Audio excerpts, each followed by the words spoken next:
The Rebbetzin, Chana Shneason, the Rebbe's mother, left Russia together with the Ashalonin,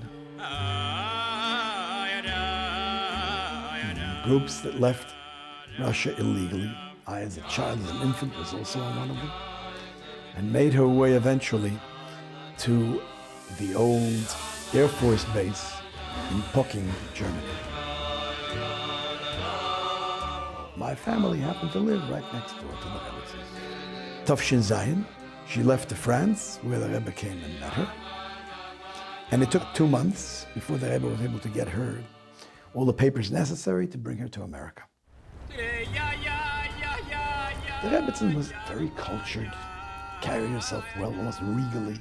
We could see that just the way she walked in the street. She had many, many tzaras in her life after all. Very, very, very difficult life. And yet, always with a smile. People would come over and greet her always with a nice shake of the head and a nice smile. So, Tafshin Yutes.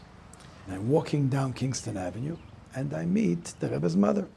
I had the breitkeit to say, since I was in the house a few times, I said, Nachni given mein bar mitzvah. So she showered me with the brachas, and then she says to me, Du gedenkst dich ob du noch gelaufen in Pocking unter die Rahitele? Do you remember I chased you around in Pocking to put a hat on your head?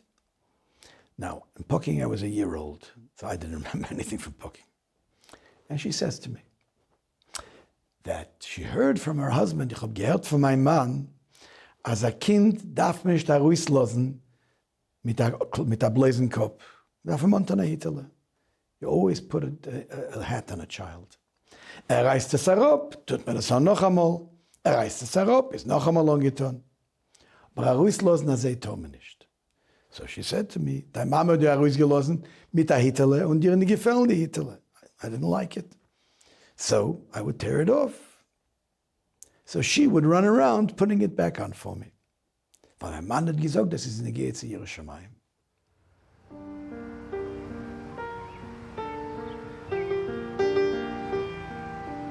Simchas Teire Tovshin Yutes was the first time that my father let me stay up for the Nigen, which the Rebbe used to teach after the Akofis and after Sudas Yontif and Simchas Teire. 4 o'clock in the morning, he began to tell a story. He told the story of Shamil, which everybody knows. And then that was the story, and he says the nimshul of the story is the neshama comes down, Yeredes Laguf, and the neshama struggles with its mission to be able to change the guf and nefesh habamis, and the neshama yearns to go up l'mayla, but the neshama has to stay l'mata because that's the kavanah elyena, and that was the nimshul. While the Rebbe was telling the nimshul, he cried terribly. He cried so that his body shook, ad kedei kach. And then he began to teach the Nigen, Shamil Zeh.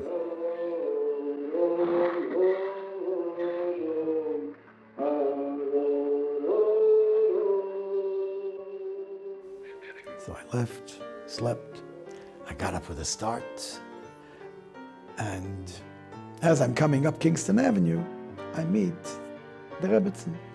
And she says to me, Du bist nicht gewesen bei Nigen?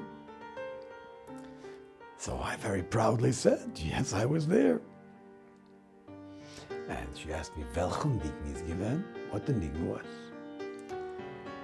So I said, ich gedenk nicht. Aber sie gewesen am meisten mit Shamil. Shmil, something like that. So she looks at me and smiles. And then I said, ihr gedenkt nicht den Nigen, aber der Rebbe sehr, sehr stark gewähnt. And we're walking towards 770 that way. Get to 770, instead of going to where the Weibeshul was, she started going down the incline that went to the sukkah. A little bit unusual. We walked down, there were 2 swinging doors. And we got to the swinging doors, and I said, "You will reingehen?" So she nods to me, and I open the doors, and she steps inside, and she's standing and watching. The Rebbe was on the bima. I didn't know what I was supposed to do, but I figured, let me make a shvil between her. She was not a tall woman, between her and the Rebbe. So I tapped a couple of guys on the shoulders, those who were standing in front of me. And suddenly, a shvil opens up from where she's standing next to the door, all the way until the front, till where the Rebbe was standing. The Rebbe says, "Good yontif" to her. She gets it yontif, smiles, and leaves. And people ask me right away, "What happened? Where'd you see her? What? I don't know." Finally, somebody squeezed out of me that I told her I was walking with her. I told her I was by the ning. I told her the Rebbe was crying. She said, "Oh, yeah. You told the Rebbe's mother that the Rebbe was crying. The Rebbe she wanted to see him." The way the Rebbe performed Kibbud Eim was just unbelievable. From the day she arrived in America, he saw her every single day. In spite of the tremendous amount of work and responsibilities that he had, he made sure that every single day he would visit his mother. We saw it. My son, long may he live, has just left my home. He visits me daily, and twice on Friday. He makes my life much better. My apartment, where I am now, is not very large. It so happens that during the time he sits here with me, the room seems to be much bigger. During his visits, I don't at all feel many of the things that I find unpleasant, and under the inspiration of his noble devotion and greatness, I manage to live with him until his next visit, 24 hours later. In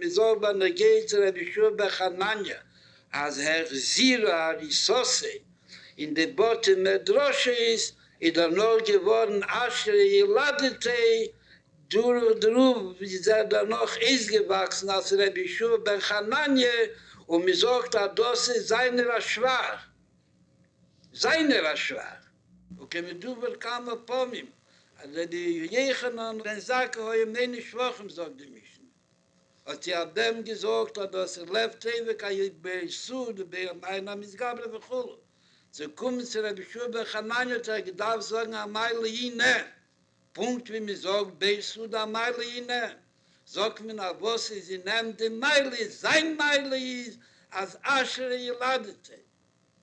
Die das nicht erinnern, bis wann das wird seine Meile.